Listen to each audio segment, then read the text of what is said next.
Hello, everybody. Welcome to another episode of Palm Tree Sports Radio. My name is Corey Pujols, your host, as always, is brought to you empowered by IE Sports Radio. Your direct feed for all better sports. Happy Sunday, you guys. Welcome to the show. I'm glad to have you here. Stay locked here, first and foremost, due to the fact that we have a ton of things to talk about with the NFL and college football on the rise and return. For those of you who are excited, I am too. I really can't wait to get into this with you guys. College football was a very interesting Saturday yesterday, as it's all going on again today and tomorrow. Is going to be college football galore this year, guys, so also get ready for that. Of course, we're going to talk about what's going on with the Inter Miami soccer team. That happens to be the best team in soccer at the moment. I'm really hyped for this team. I enjoyed watching the last game and catching a good bit of the game versus Chicago, so we're going to break that down, talk about that a little bit. And then, of course, what's going on with Orlando City. Yeah, Orlando City's at 500, so they got a little buzz going on there. Of course, some MLB action to talk about, and then, of course, we're obviously super hyped about college football. So, yeah, be prepared for some college football talk. We haven't had that in a while, and, just due to the offseason, so get ready for that, guys. But listen, thank you for having it locked here at Palm Tree Sports Radio. My name is Corey Pujols, your host. As always, it's brought to you empowered by IE Sports Radio, your direct feed for all that is sports.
So, guys, welcome to the 85th edition of Palm Tree Sports Radio. My name is Corey Pujols, your host, and as always, is brought to you empowered by IE Sports Radio, your direct feed for all that is sports. Guys, we got a lot to talk about, like I said, some NFL action, some NCAA action now that we are back in the swing of things for college football.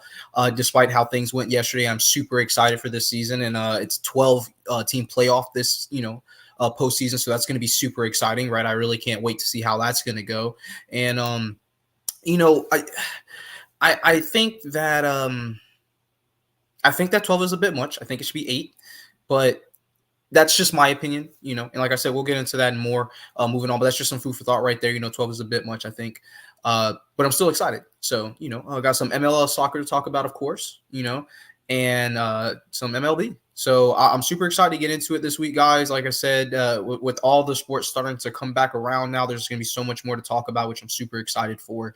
But, before we get into the mix of all of that, let's just go ahead and go over a few things first and foremost. Let's go ahead and go over our socials. So, guys, if you are looking to find us on your social media platforms, whether it be Twitter or X, if you prefer that name now, IG, of course, Facebook, TikTok, YouTube, you're going to be able to find us always at IE Sports Radio, okay? And that's at IE Sports Radio, right? So we see IESR, IE Sports Radio, right? So, same thing, same concept there. But if you're looking for us, those are where you can find us as far as our socials are concerned. We post daily. And there's always, we're always got a discussion going on. So, come join the discussion. Tell us what you're thinking. Love to hear from you guys. And then, of course, if you are looking for where else to find the podcast, these are going to be pretty much every location that you can stream, your radio shows or your podcast. You're going to be able to find us, whether it's on Amazon, whether it's on iHeartRadio, Apple Podcasts, Spreaker, Spotify, you name it, we're on it. So, just go give us a look, a listen, wherever you're at, whatever you use to listen to. Those are going to be some of the places to find us at, among the many. Of course, iesportsradio.com is the hub. That is the universal hub, I should say, where you can find all information on all the shows that we have to offer here at IE Sports Radio. And then, of course, for my specific show, you would go onto the website and then you just search until you find my show, of course, and it's Palm Tree Sports Radio. And then, of course, if you are looking to pick up some apparel, iesportsradio.com/shop, get yourself a hat, t-shirt, whatever it is that fits your fancy. That's where you'll be able to do that, of course. And I think that's something that I'm gonna talk a little bit more about when we do our sponsors. Just kind of remind you guys, hey, listen, go check our gear out. We got some nice gear, okay? But realistically speaking, for my specific show, if you are looking for that, as I was mentioning before, IE Sports Radio /Palm Tree Sports would be the way to search. If you want to put the direct, tagline in, that's how you would do it. If you just want to go to the website, just go to the website. You can find all the shows there too. And then, of course, you'll be able to see everybody else's. But for my specific show of Palm Tree Sports Radio, that's going to be the handle right there, okay? Palm Tree _IE is going to be our @. So that's what you're going to @ when you are on Twitter to find the Palm Tree Twitter handle. That's going to be the actual name for it. And when you pop up, it'll say Palm Tree Sports, and you'll see everything. You'll see all the things that we're posting about as far as for sports from Florida to be concerned. And of course, for all the other shows, as you would imagine, we're only going to post given the state that we're representing, right? So mine would be Florida. And that's why you're going to see a lot of, Buccaneers, Jags, Fins, whatever the team is, for the NFL. And then, of course, all the other sports following right down the line, NBA, soccer, baseball, whatever. Doesn't matter. It's on there. Now, for my specific handle, if you are looking for me, I am @Pujols Corey. You can find me on Twitter, on Instagram. I am pretty active on both of those. I'm always talking sports. I'm always sharing things about sports, interesting facts or whatever the case I make, whatever I get my hands on, right? That's what my goal is, to share it with you guys and get that information out there for you guys, or to who it may be concerned. So, if you're looking for me, that's where to find me at, on Twitter, on Instagram, @Pujols Corey.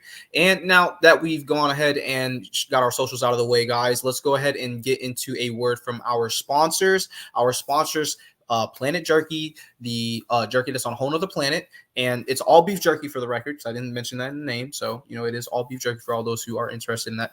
And realistically speaking, we have one other sponsor, and that would be Seal the Deal Wax Seals by our very own Cecilia B. Guys, I'm going to go ahead and get into this word from our sponsors. Keep it locked here, guys. When we get back, we'll go ahead and jump into everything that's going on in the world of sports coming out of the Sunshine State.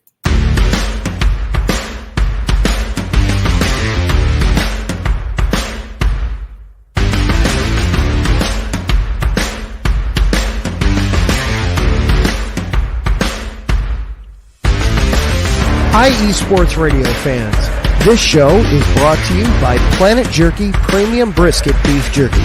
Planet Jerky is the official jerky of the 2022 California League champion Lake Elsinore Storm, Single A affiliate of the San Diego Padres. This all brisket jerky has gluten-free options, contains no MSG, no sodium nitrate, is low in sugar, and high in protein. Go to their website at planetjerky.net and follow them on Instagram @PlanetJerky. Planet Jerky, the jerky that's on a whole other planet.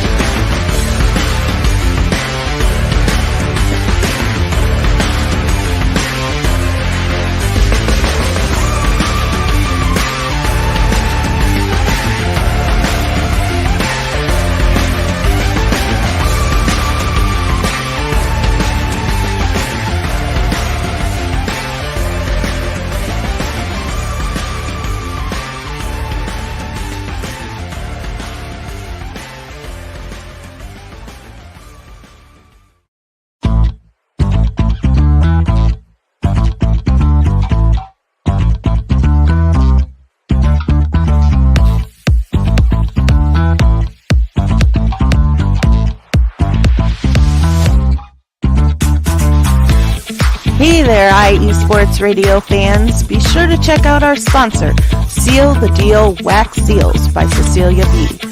You just finished your very own wedding or baby shower invitations and you're looking for that extra special touch?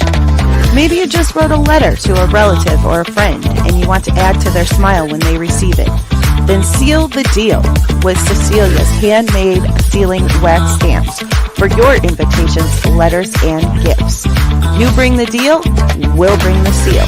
You can find them on Instagram at sealthedeal_wax stamps and on Facebook, Seal the Deal Wax Seals.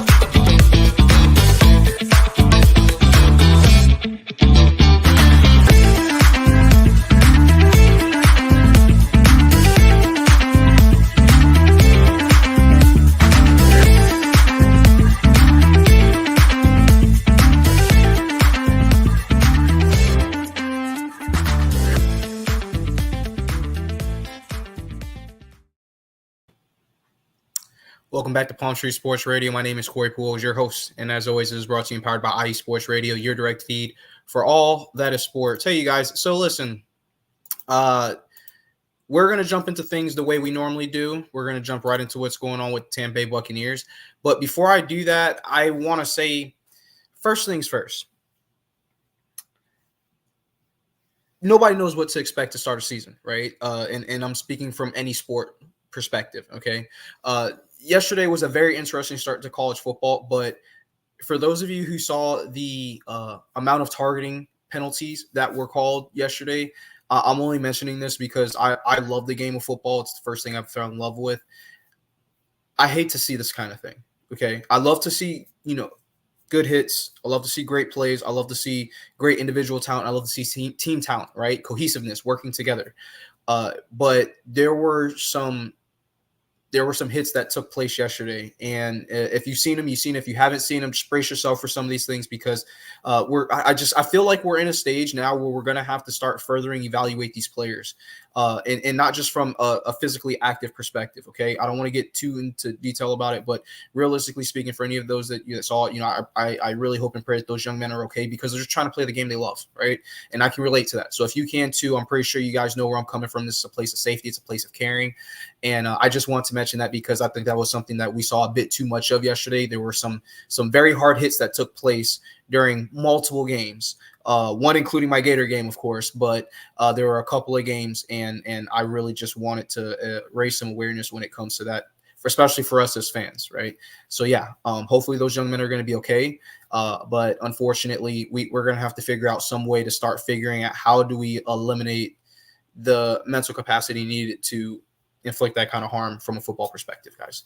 But with that being said, like I mentioned earlier, let's go ahead and get into what's going on with Tampa Bay Buccaneers. So first things first, guys, the Tampa Bay Buccaneers are in a great spot right now, I think. After watching this preseason, I'm very happy with what I saw. I do know what the holes are for our team right now, and it seems to be one is a reoccurring issue or has been a reoccurring issue essentially since our Super Bowl victory. Another one just seems to be something that could be fixed, but just weird things happened and they didn't get fixed.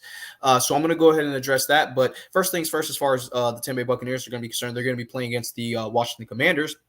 That game is going to come to Sunday, September 8th at 4:25 p.m. So we got the afternoon slot.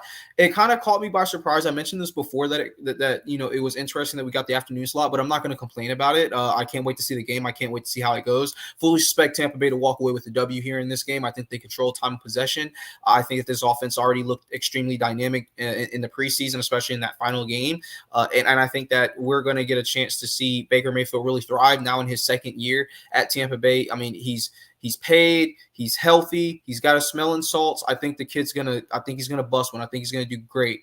And I think he's gonna have a great day against Washington. I think he's already in the zone. I think he's already focused and approaching, early to mid-season form. And we haven't even played a game yet. And I'm saying that out of confidence, but I'm also putting that out in the universe because I believe that this team is going to be successful and that they're going to do some serious damage in the NFL. Partially just due to the fact that I don't think people are paying attention to this team. Realistically speaking, the Buccaneers should win the NFC South. I know there's a lot of people that think that it's going to be Atlanta, but you're picking that based off of, just one off season. I mean, realistically, Do you think that the Falcons have what it takes to beat this Tampa Bay team? Yeah, they have weapons. Yes, they do. But do they have continuity? No, they have no continuity. Now, that played to the Buccaneers' advantage last year. So could it play to the advantage of Atlanta? Sure, it could, except for Atlanta's defense is still the problem for Atlanta. I don't think people realized when you watched Atlanta play last year, they were in some games that were winnable, and they didn't get the job done. Part of the reason why they didn't get the job done is because this defense is known to stay on the field a little bit too long, right? And we know how football goes. You stay on the field too long, bad things happen. Okay, that's just that simple. So I fully suspect Tampa Bay will take advantage of that. I think that the Buccaneers are going to win the NFC South. I think we're going to do it with 12 wins this year.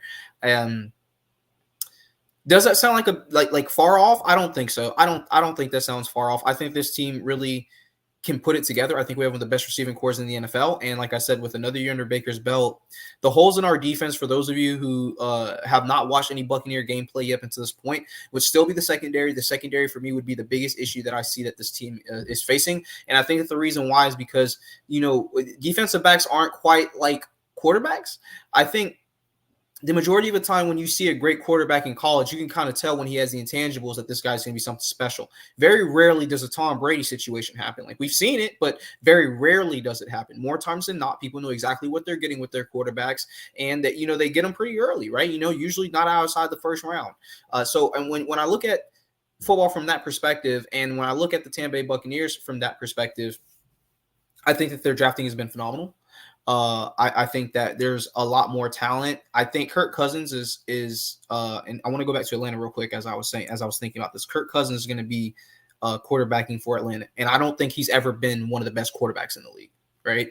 So with the defensive side of the ball, and I just want to touch on that for a second, but for the defensive side of the ball, back to what I was saying with the Tampa Bay Buccaneers, they have been able to draft a decent cornerback since.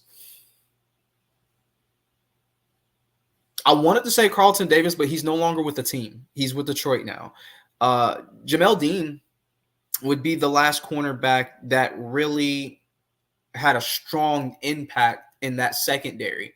And I think that says a lot about the rarity of great cornerbacks in the NFL. I think that that's what that says a lot about. But that's definitely the biggest hole for Tampa Bay right now. The second one would probably be outside linebacker. We're not hurting as bad on outside linebacker, but the Randy Gregory situation was really, really weird. We don't really know what happened or why he didn't show up, but he didn't. So it is what it is, and it sucks. But I think outside linebacker would be one. I think Shaq Barrett mentioned that he would come back to Tampa Bay, and I know he signed with the Fins, which is something that's just a very interesting situation. But I think what happened was that he was prepared to retire truly, and he kept kind of trying to talk himself out of it. No, I can still play. But then I think he realized, it doesn't matter if I can still play. I should retire. And I think that's what took place. I think that's why he retired. And I think as far as him coming back to Tampa, I think it has to do with the continuity. He has a house here. He lives here. I actually met him. He's an absolutely amazing individual. He's so kind, and he's very easy to talk to. And so because of that, I could completely understand why he's so attached and why he wouldn't, want to go somewhere else. And can you blame him? I mean, let's be honest. Can you blame him? No. I mean, we're in the Sunshine State, baby. We're in Tampa Bay. We got the beach, we got the Orlando, we got the Miami, we got the everything, like you can't blame the man. So, but Shaq, if you do find your way back to Tampa Bay, man, I'd love that. I'd love for you to come back home, buddy. I really would. So, Bucks, let's make it happen, right? If it's a thing, let's make it happen. What does it matter? Like, let's figure out, we need outside help. He's still available. Let's make it happen. What do you say? But in any case, like I said before, the Tampa Bay Buccaneers Commanders game going to be Sunday, September 8th at 4:25 p.m. So get ready for that game if you want to check out the Bucks' first game of the season.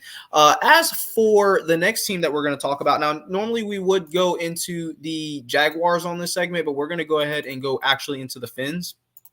And the reason for that is because the Jaguars and the Fins actually play each other in the first game of the season, which is going to be very, very exciting to watch. It doesn't happen very often. So to be able to have this opportunity to see this kind of game is going to be super exciting. And I personally think that this team has a shot, but I feel like it's still an outside shot because of that other guy in the AFC. So real quick, I'm going to go ahead and peep over here at the comments. Hey, Dad, I see you in there.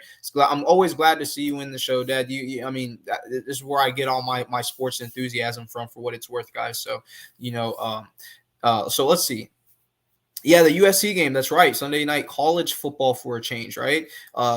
That's that. Yeah, I was eyeballing for that game, and it looks like it's going to be a great game. Was it USC LSU? I think it is, right? And so tied at 10. All right. Well, I can't say I'm surprised there. These are two really good teams. Cousins is overrated. I would agree, Dad. He is. I think that Cousins is a good system quarterback. But a good system quarterback right now gets you good system quarterback numbers at the end of the day. I think when we look at the better quarterbacks in the league right now, they're all dynamic one way, shape, form, or the other. I think that the two most dynamic quarterbacks happen to be the Patrick Mahomes and what's your boy from Baltimore? You guys know Lamar Jackson. Okay. I think those are the two most dynamic. After that, I'd probably go Josh Allen. Yeah, he's up and down, but he's just absolutely been magical since he's been in the league. And at times I know he's been a little stale, but I'm still very impressed with the kid. So when I look at that, I don't see Kirk Cousins in that conversation. I just don't see him as one of those guys that is capable of it ascending and continuously, breaking their limit. I just don't see that as them.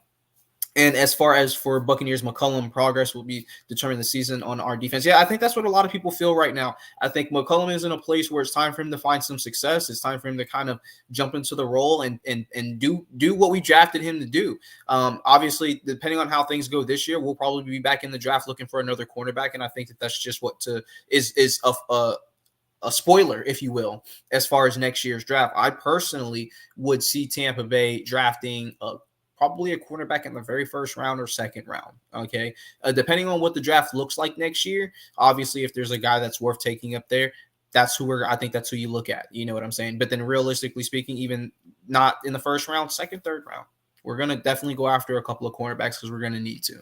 And I think that's just, like I said, a precursor to this season's off season, if you will. After the wins and losses come out and we look at the depth chart, we're going to have to go after some more cornerbacks again. It just is what it is, guys.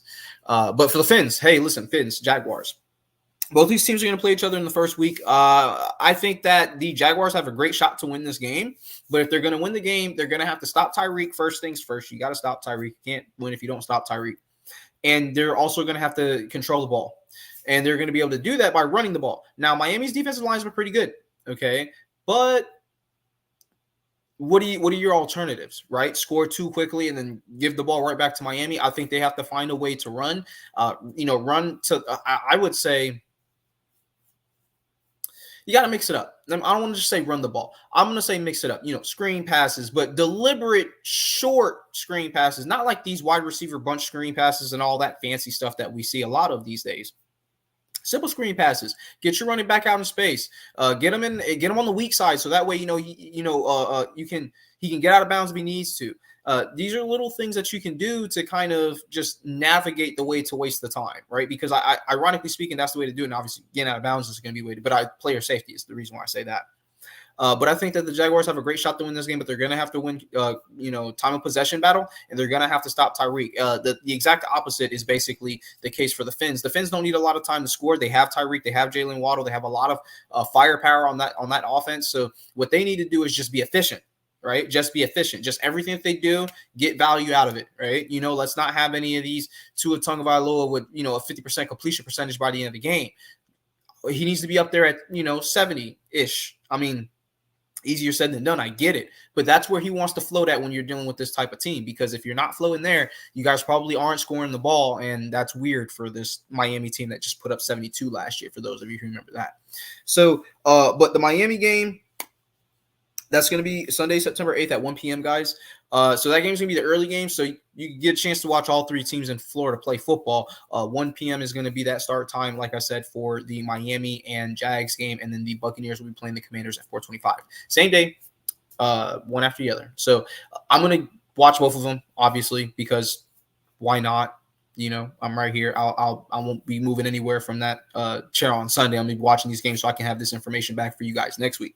And so because of that, like I said, I think that the Jaguars have a great shot to win this game, and I'm actually gonna pick them to win the game. I have no horse in the race, and I don't want to say I have faith in my answer. I just want to say that this is going to be one of those times where I think the underdog can come out and kind of get started early. And like I said, if they can control time of possession and they can truly, just limit Tyreek to what he does and make Tua a more one-dimensional creature, if you can do that, you can win. It's really just that simple. So yeah, guys, but that's what it is for Miami. And then of course for the Jaguars. So the Jaguars, they possess a lot of continuity on this team, which is something that I'm a huge fan of. If you guys have watched my show before, you guys know that I'm always talking about continuity. And I think with the continuity that this team has, they have just enough firepower to be able to hang with a team like Miami. I think that it'll be very hard for them to disguise plays offensively. So I think that what they need to do is just run at Miami. I would say that's probably what they need to do. It sounds weird enough, but they got some big boys in the trenches. I say run at Miami and let that set up play action. Because again, you want to control time of possession. You don't want Miami to continuously have chance after chance after chance, right? So knowing that that's the case, I think that you do a lot of that by just, running between the tackles, A gap, B gap, utilizing the play action on second and third downs, and always, I can't stress this enough when I watch football, but guys, running on second down is not – you run on second down if it's 2nd and 5 or less. If it's not, there's no need for you to be running on second down. If it's 2nd and 7, if it's 2nd and 10, no, don't run the ball, pass. And the reason for that is simple. It's easier to run the ball in a short yardage situation. If you're not dealing with a short yardage situation, your success rate goes down tremendously. Now, that element of surprise can bring you some success. Sure, we've seen that happen before. But what's the percentage on that? It's not high. So I personally just don't think that that's a good way to navigate. If the Jags are going to win this game, they got to run on first down, and they got to live with it, right? They got to say, hey, listen, we're not changing anything until it's time to change it, okay? But when you start the game, you got to have some discipline. You got to run that ball. And, doing that will get those linebackers to get flat-footed. Safeties start creeping into the box for getting to do their job, right, for getting to get to their landmarks. And once you do that, the play action becomes live and lethal, right? And that's straight out of Tom Brady's playbook, because that's pretty much exactly what he's done his entire career, and it works. So for the Jags to win the game, that's what they're going to have to do. And I think they're going to be capable of doing it. I think they will win the game. So go Jags. I can't wait to watch the game. I think, like I said, it's going to be a great game. And more power to all three of these teams on Sunday. I can't wait again. NFL back in full swing. Big deal. And week 1 coming at you this Sunday evening. Okay. So that's everything that I have for the NFL, guys. Let's go ahead and get into our first break of the evening. And when I get back, we'll go ahead and jump into what's going on in college football. And then we'll go from there, guys. A little Major League Soccer, some Major League Baseball action. And then I'll send you on your way with some food for thought, guys. But, keep it locked here at Palm Tree Sports Radio. My name has been Corey Pujols, your host.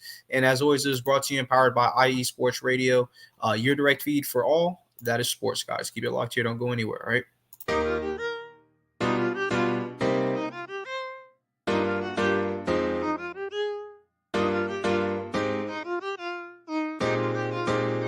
Well, what is up, Carolina Nation? This is John Felipe of the Carolina Cast, of course, the podcast of, by, and for the Carolinas, right here on IE Sports, your direct feed for all that is sports.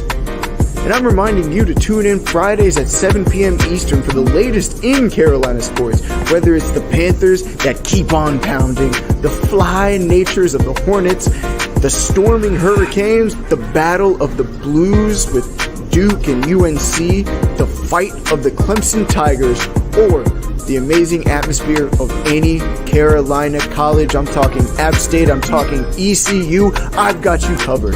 Once again, tune in for the Carolina Cast with me, John Felipe, Fridays at 7 p.m. Eastern Standard Time, right here on IE Sports Radio, your direct feed for all that is sports.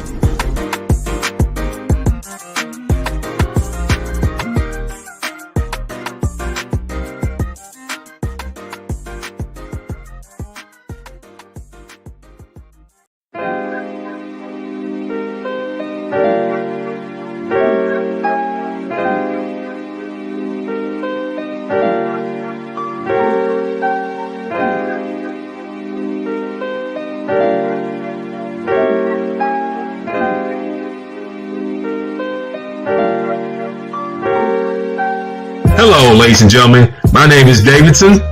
It's your boy, Dentarius Law. And we are the hosts of Fast Break here on IE Sports Radio, where we discuss everything in the world of basketball from prep to the pros. You guys should definitely check us out, man. Sunday, 8 p.m. Eastern, 5 p.m. Pacific. We got all the basketball information you guys need, so we look forward to you guys listening in. And please do, because we are the best basketball show on this side of the Mississippi. And please do check us out on Twitter at FastBreakISR. D-Lock, where's our time again? 8 p.m. Eastern, 5 p.m. Pacific. That give you guys plenty of time on a Sunday. Tune in.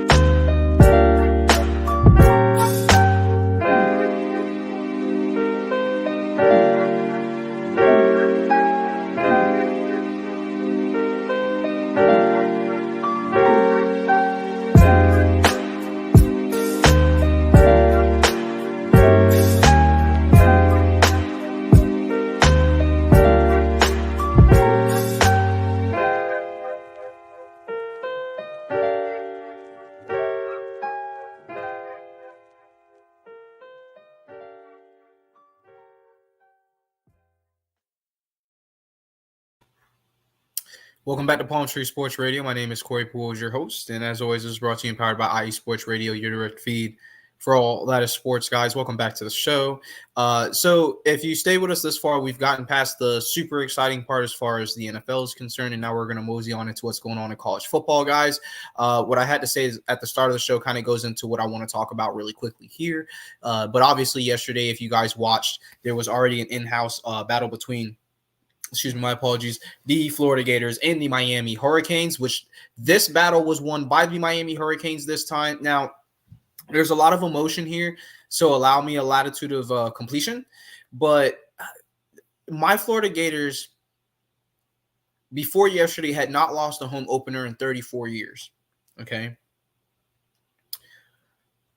I'm 30, so I don't even understand the complexities around. I mean, I can see them, but I do not physically or mentally comprehend the complexities that go around being part of a franchise who hasn't lost since before I was born on a home day opener game. That in itself, regardless of how good Miami is a segue into how I feel right now as a Florida Gator. As a Florida Gator, there's been a few times in my life in the last 30 years that I felt like this guy needs to it literally hurts me to say this because I like Billy, but I think he's got to go. I like Billy a lot, and I wasn't even sure how I was going to react to knowing that I needed to say this, but the truth of the matter is, if you guys watched that game yesterday, this is not a Florida Gator standard. That game was not played by a team that I recognize. And the disappointment that I had, and not just myself, right? Family, friends. I'm talking to people about this all day. And for the Gators to come out and perform the way that they did, especially through three quarters, with a quarterback who's supposed to be quietly one of the best quarterbacks in the NCAA, he didn't even like he belonged. Okay, so I'm gonna lay these things down at you guys' feet, and you may do what you so please with them. Billy Napier's play calling, terrible, absolutely just terrible. That's the first issue. All right, that is the first issue.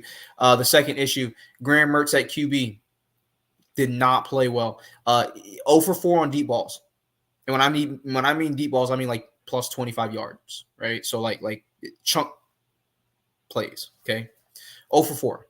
Looked terrible. Looked like completing a pass was physics to him. And again, I don't recognize this team. I don't recognize this team at all. I don't see any fight. I don't see any attitude. I don't see any of that. You know, we in the South. Where's that edge at? Where's that little Southern edge at that you know these other teams have? Now, of course, FSU, they lost and you know whatever, but Miami, they look like the only team in Florida that wants to play for a championship this year.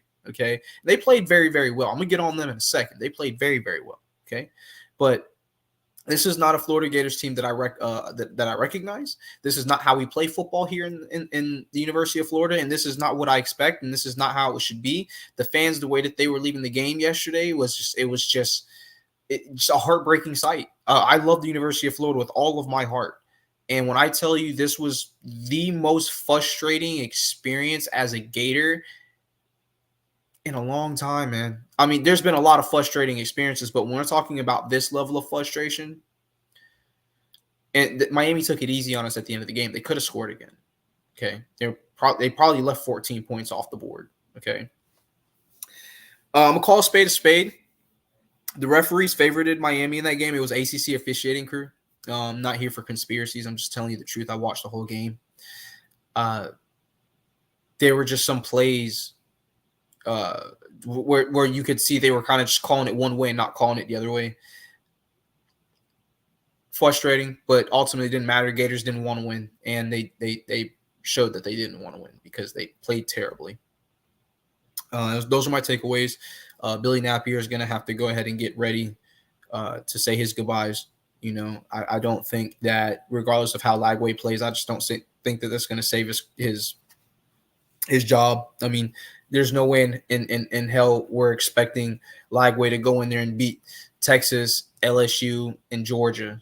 Okay, all back to back to back, let alone Tennessee, Kentucky, all these other teams that we still have to play that are great, solid teams. You can't tell me that that's how it's going to go. And if it does go that way, I'll stand corrected when I stand corrected. But it is what it is. I fully don't expect it to go that way. So keep that in mind, guys. Gators played terribly yesterday. It's part of the reason why I'm in the kind of a mood that you see me in. But it's all good. Next week we play Sanford. So Gators better win that game. All right. And of course, that's not Stanford, Samford. I want to make sure I get those two things. Stanford right now, I mean, could probably beat the brakes off of Florida the way we played. So, I don't want to see that team right now either.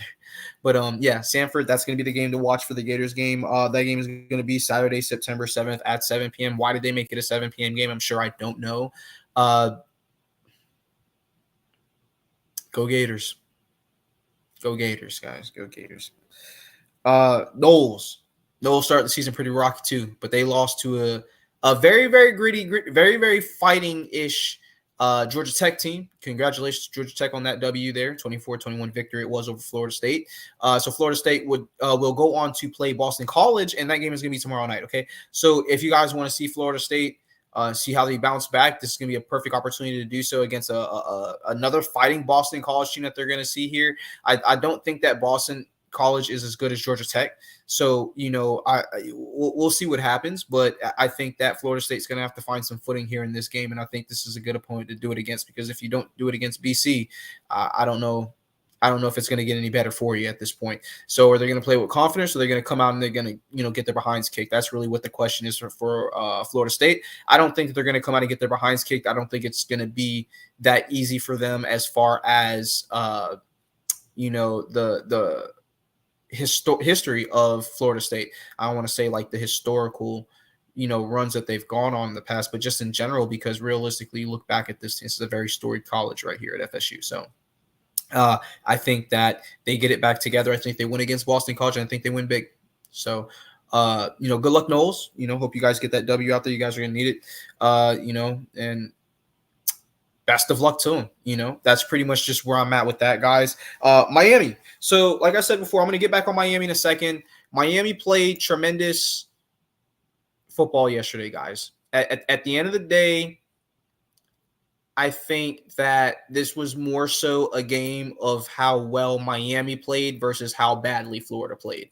And I say that to say this. Yeah, we made mistakes. Every team makes mistakes. I mean, hell, Miami made a mistake. They let Montreal Johnson get loose for a 71-yard touchdown. And for a little bit, it looked like, look at those Gators, them fighting Gators again. They're not finna just lay down. This ain't like last year. Nope, it's the same. We laid down. But Miami didn't. Miami played tremendous college football, and I'm super proud of that ball club, because I was convinced that this was a team that had lost its identity, but it seems like through the transfer portal and through these new coordinators that they have a very solid unit put together. And I think that if they continue to play with the continuity and just play with the togetherness that they played with against the Florida Gators, they're going to find a whole bunch of success in the ACC. I think Miami can win the ACC at this point, actually. I've seen enough in that game yesterday to say that this team has a tremendous quarterback. Cam Ward was phenomenal. Okay. I think that the Miami defense is probably about what they showed against the Gators. Like I said, subject to mistakes. But aside from those mistakes, they play with a great cohesiveness. The very good defensive unit they had there. They had an injury early on. They still played very well for the most part down the stretch. Special teams did their job for Miami as well. There wasn't any special teams involvement pretty much from the Gators at all. And, whenever you get a chance to take that out of the Florida Gators repertoire, then, that's a good thing by itself. So, like I said, I think Miami just played a tremendous game. They had a little bit of help from the referees, but hey, the referees didn't decide the game. The Gators did, and they lost that game. So good job, Miami. Congratulations to you guys. I think you guys should move up with that W, and I can't wait to see how you guys perform next week, moving forward. Next week, speaking of, Miami is – I forgot to write the game down, you guys. I'm so sorry. My apologies, but Miami is going to be playing next week. They have the better start of all the teams as far as moving forward is concerned. Like I said, with the Gators losing and FSU losing, at this point, I don't want to say the season is over because it's definitely not over for Florida State, but for the Gators, it's pretty much over. And I say that because, unfortunately, the Buccaneers, the Gator schedule does not get any easier, whereas Miami, their schedule is actually very favorable. So Miami, here we go. They got to play Florida A&M Saturday, September 7th, okay? So Saturday, September 7th, 6 p.m., that's going to be the team that they're going to be playing against, Florida A&M. The thing about that is their schedule is so much softer in comparison to the Gators. So beating a Gator team the way they did in the first week is going to just build their confidence, going to shoot their confidence into the stratosphere. And with that level of confidence in ACC division that's pretty weak right now after Clemson lost, Florida State lost, guys. So Miami's looking like they're in the driver's seat already. And at this point, they're going to be able to control their own destiny. All you got to do is just win and continue to play what they played yesterday. If they play the way they played yesterday, those are going to be your ACC champions. That's what I believe. That's how I feel. And that's how the wind is blowing, guys. But yeah, that's the next game. I just want to make sure I got that over to you guys because, like I said, that's going to be the team to watch here in Florida. Unfortunately, will not be Florida State or the Florida Gators this year. At least not at the moment. It won't be. So, but yeah, that's what's going on there in college football, guys. Let's go ahead and skedaddle on. Let's continue on real quick over into the MLS. So in the MLS, the Florida houses the best soccer team in the MLS right now. That would be Inter Miami. Inter Miami is playing tremendous soccer right now. They've won 4 in a row. Okay. And they just beat Chicago. What was it, 4-0 yesterday or 4-1 yesterday? Okay. So good job, Miami. Super proud of this team. I knew we had a major soccer team here. I didn't know we had 2 good ones. And I'm going to say good now because officially, when you look at what's going on in soccer right now, there are a lot of teams that are they're 3-13 or not 3-13, but 6-13. I saw a bunch of below 10 win soccer teams, which is the point that I'm trying to make. Okay. I think that with Orlando being able to pull it out into the 10-10, they're at 500. They're only going to go up from here. I think this team is starting to play some pretty good soccer. And I think that the league games did a lot for them. I think just being able to travel, get around, get out, go all over the place and play soccer outside of the regular MLS was a big help for Orlando. I think that Miami as well, but more so for Orlando. I think Miami's already been playing tremendous soccer all year long. That's why they're the best team in MLS. But Orlando, their season started, then got pretty rocky, and got a little better, and here they are. They're at 500 now, and with a chance to an opportunity to continue to go up. So super excited about where the MLS is headed as far as our 2 teams are concerned, and of course, Inter Miami, the unstoppable juggernaut they are offensively, and tremendous on defense as well. Super proud of this team, and I can't wait to watch the next game, guys. Inter Miami's next game, okay, is going to be against Philly. Philly's rocking a 7-11 record. This is not a great soccer team, guys. They're not terrible, but they're not great. I think that the mistakes that they make, especially in transition, are going to be able to help Miami cling, or not cling, but pretty much walk away with a dominating victory. I think they win this game probably about Probably 2-zip, I think. I think they've won this 2-zip. I don't think that Philly's offense is really anything that we haven't seen all year, and I don't think they're super exciting either. They lack a lot of cohesiveness there, and it's been noticeable in some of their games. So I say that Miami gets this, and Miami gets this W, and and I think they continue to roll. And that's just what it is. That game's going to be Saturday, September 14th, 7:30 p.m., just in case you want to watch some Inter Miami soccer. I'm going to check that game out. I have it on the internet. I don't have the channel on my Spectrum, unfortunately, but I can watch it online. So that's what I'm going to do. I'm going to try to watch that entire game, and I'll be able to give you guys some more details next week. Orlando also was able to walk away with the W yesterday against Nashville. They were able to destroy them. Super proud of that victory, especially for this team that has been, like I said, they struggled to start the season. Wasn't the easiest way to begin the season, but yet, here they are finding success late in the season. And like I said, after I think the outer league play games, I think that was what really helped them out a lot. And like I said, they look like a different team, So they're at 500. They're just going to continue to climb from there and hopefully find their way into the playoffs, and then go from there. I think that's just where Orlando is at. And again, like I said, super proud of this team. They played very, very well yesterday, and they deserved that win against Nashville. Again, that win came by way of 3-0, by the way, so it was a blanking. Good job, Orlando. Very, very proud of you guys. Again, Nashville, they were rocking a 6-13 record, not the best team in soccer. I get it. They're not the only 6-13 team. Actually, I think that's the most common record in soccer at the moment is 6-13. I think 5 teams have that record right now. 4 or 5 teams, something like that. But yeah, like I said, but they did a great job against Nashville. Their next game is going to be against New England. New England, another team that's sub 500. This team's 8-5, I believe. 8-15. My apologies. 8-5, 8-15. I'm so sorry about that. But this team is struggling very, very much as well. Similar issues, cohesiveness, not a lot of offense, can't generate scores. I think Orlando wins this game.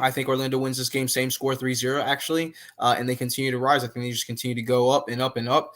This team's got a lot of confidence behind them, a lot of continuity now, especially after, like you said, those outer league games. And they're going to find some success. I think that's exactly what happens for Orlando City moving forward. That game's going to be Saturday, September 14th, 7:30 p.m. So both of these games, same times. Flip back and forth, guys. That's what I'm going to tell you to do every single time. But yeah, guys, super excited for both of our soccer teams. Inter Miami, again, just running the table right now, man. They look amazing. 18-4 be their record. They've won 4 in a row. They haven't lost in, 3 months? So something like that. Super proud of that team. Super duper duper proud of that team. But to talk about 2 teams that I'm not proud of, just put it at the bottom of the screen. Okay. Yeah, not really proud. Not really proud. Proud of the team. Proud of the location. Proud of the city. Proud of my love for this place. Yes. Proud of performance? No. No. Rays are 1-3 in their last 4 games, guys. 1-3 in the last 4 games. Outside that, it was like 3-7 out of the last 10. All right. Below 500 again. Can't keep our heads above water. One day we'll go put up 11 runs. The next day we won't score any. I don't know what to say about the Rays, guys. They're not playing very good baseball at all. They're not. Very disappointed in this team. We cleaned house. Thought we were going to find some continuity. Lost continuity. Surprise. This Rays team is just struggling to win a series right now. They've dropped 3 series in a row, I think it is.